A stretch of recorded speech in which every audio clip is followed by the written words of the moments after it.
Assalamualaikum warahmatullahi wabarakatuh.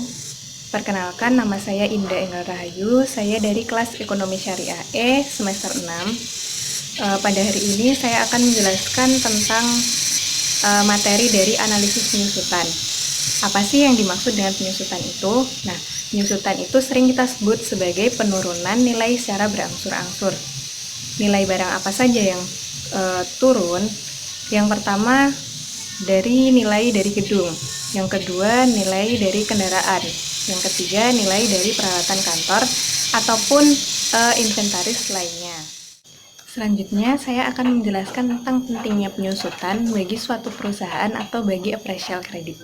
Nah, penyusutan itu berhubungan dengan nilai suatu barang, yang mana barang tersebut nantinya akan digunakan pada saat seseorang ingin mengambil pinjaman kredit.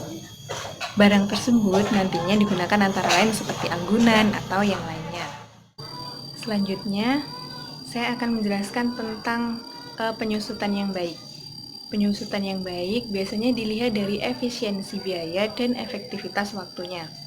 Penyusutan sering diukur secara finansial dan dalam konsep manajemen diajarkan bagi seorang manajer untuk menempatkan kajian manajemen atas dasar-dasar lainnya, seperti efisiensi dan efektivitas. Nah, jika dilihat dari keduanya, yaitu efisiensi biaya dan efektivitas waktu, maka penyusutan yang baik ada dua. Yang pertama, efisien dilihat dari segi penurunan nilai finansial yang lambat. Artinya, nilai beli suatu barang dan nilai jualnya tidak mengalami kejatuhan yang drastis. Yang kedua, efektif jika dilihat dari penggunaan suatu waktunya. Artinya, barang yang dibeli dapat dipakai hingga periode waktu sesuai target atau bahkan lebih. Misalnya, suatu proyek adalah 5 tahun dan ternyata mesin yang dibeli masa pakainya adalah 3,5 tahun. Sudah harus diganti dan diperbaiki, apalagi kualitas hasil dari mesin tersebut tidak sesuai. Selanjutnya, saya akan menjelaskan tentang bagaimana cara memperlambat penyusutan. Cara memperlambat penyusutan ada 3. Yang pertama, melakukan perawatan terhadap produk yang dianggap memiliki nilai penyusutan. Bagaimana melakukan perawatannya? Yang pertama, bisa melakukan servis secara berkala. Yang kedua, bisa memperbaiki bagian bangunan yang rawan masalah. Nah, cara memperlambat penyusutan yang kedua yaitu membeli barang yang memiliki nilai jual tinggi. Dengan tujuan saat dijual kembali, mesin masih memungkinkan. Contohnya adalah seperti ini. Apabila seseorang ingin membeli suatu barang atau misalnya suatu mobil, maka seorang tersebut biasanya memilih dengan warna yang lebih bisa diterima oleh orang banyak di pasaran, seperti warna hitam. Maka beberapa tahun kemudian warna tersebut masih akan terlihat bagus saat dijual di pasaran. Cara memperlambat penyusutan yang ketiga yaitu memilih barang yang memiliki kualitas daya tahan tinggi sehingga penyusutan barang berlangsung lebih lama dari biasanya. Contohnya, saat kita memilih atau ingin membeli suatu mesin, maka kita akan memastikan bahwa mesin tersebut berkualitas. Kita akan membeli mesin dengan siapa yang memproduksi misalnya, atau lebih tepatnya kita akan melihat dari segi ISO-nya atau dari segi SNI. Intinya mesin tersebut adalah dapat dipercaya sehingga penyusutannya dapat lebih lama dari biasanya. Baik, selanjutnya saya akan menjelaskan tentang bagaimana cara menghitung penyusutan. Cara menghitung penyusutan itu ada 3 metode. Yang pertama yaitu metode garis lurus. Yang kedua yaitu metode unit produksi. Dan yang ketiga adalah perhitungan penyusutan secara kumulatif. Yang pertama adalah metode garis lurus. Rumus dari metode garis lurus adalah D sama dengan I0 dikurangi IN dan dibagi dengan N, di mana bahwa D adalah penyusutan metode garis lurus, I0 adalah harga produk awal suatu barang, dan IN adalah nilai sisa suatu barang, sedangkan N adalah umur manfaat dari suatu barang tersebut. Kita lanjut masuk pada contoh soal dari metode garis lurus. Contoh soalnya bisa dilihat di bawah ini. Saya bacakan. Bapak Kusuma Jaya, seorang kontraktor, memutuskan untuk membeli sebuah mobil seharga 285 juta. Setelah 8 tahun, ditaksir nilai sisa mobil tersebut akan mencapai 220 juta. Pertanyaannya, hitunglah penyusutan per tahun dengan metode garis lurus. Untuk menjawabnya, kita harus mengetahui terlebih dahulu rumusnya yang sudah dibahas tadi.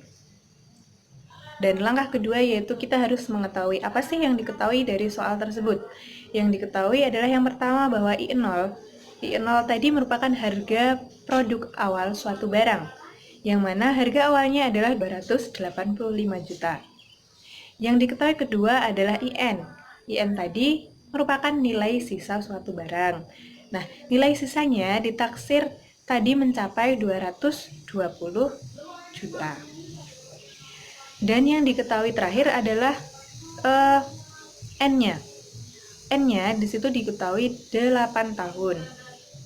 Untuk proses pengerjaannya adalah seperti ini.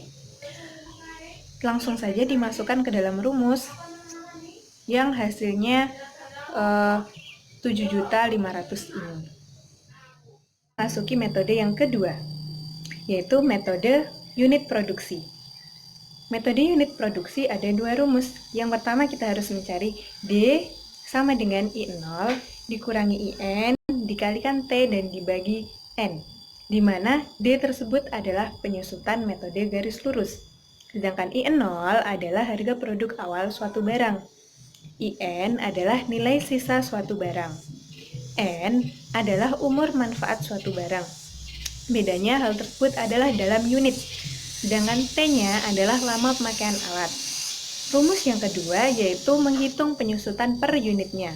Rumusnya adalah D sama dengan I0 dikurangi IN dibagi dengan P, di mana P di sini adalah jumlah produksi selama usia manfaat.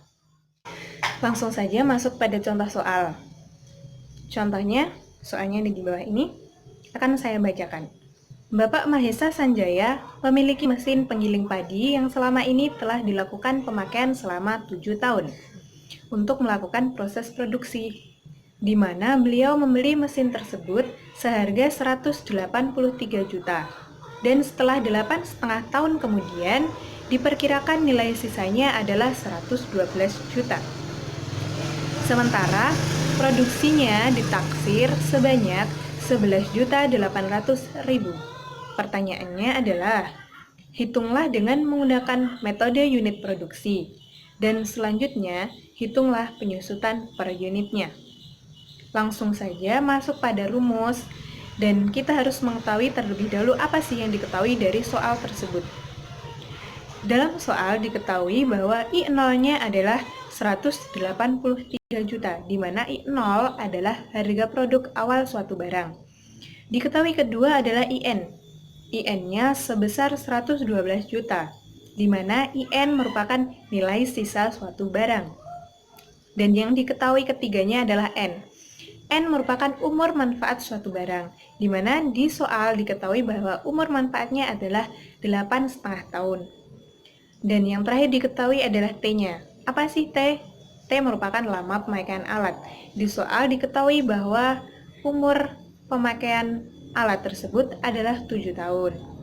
Maka langsung saja penghitungannya adalah sebagai berikut, langsung saja dimasukkan ke dalam rumus. Masuk pada metode yang ketiga, yaitu metode perhitungan penyusutan secara kumulatif, di mana rumusnya adalah P sama dengan HB dikurangi NS dan dikalikan dengan PP tahun. Artinya, di mana P adalah penyusutan per tahun dan HB adalah harga beli, sedangkan NS adalah nilai sisa. Nah, PP tahun adalah persentase penyusutan per tahunnya. Ilustrasi dalam metode ini adalah sebagai berikut. Jika saat seseorang mengajukan pinjaman perbankan dengan menyertakan anggunan rumah, tanah, kendaraan, dan sebagainya, bagi pihak perbankan, agunan yang ditawarkan tersebut sama halnya dengan analisa membeli atau memiliki agunan tersebut. jika sewaktu-waktu debitur tidak sanggup membayar cicilan angsuran secara berkala, atau bahkan tidak sanggup sama sekali, ya. Dalam konsep marketing, pembeli adalah raja. Penjual wajib melayani pembeli dengan sebaik mungkin, maka kreditur adalah pembeli dan calon debitur adalah penjual. Yang kedua, adapun penempatan angka persentase dan hitungan lainnya di sini biasanya adalah hasil kesepakatan perbankan dengan calon debitur dalam memutuskannya. Yang ketiga, karena kondisi fisik barang sangat dipengaruhi oleh kondisi langsung dari barang tersebut, yaitu jika barang tersebut adalah sangat baik dalam perawatan, maka jelas nilai persentase penyusutannya adalah rendah. Namun, jika perawatan kurang atau barang tersebut mengalami permasalahan, maka nilai persentase penyusutannya adalah tinggi. Penjelasan sudah selesai. Saya mohon maaf apabila dalam menjelaskan terdapat salah-salah kata atau materi yang saya jelaskan kurang jelas. Karena kesalahan adalah lumrah untuk manusia dan kesempurnaan hanyalah milik Allah Subhanahu wa Ta'ala.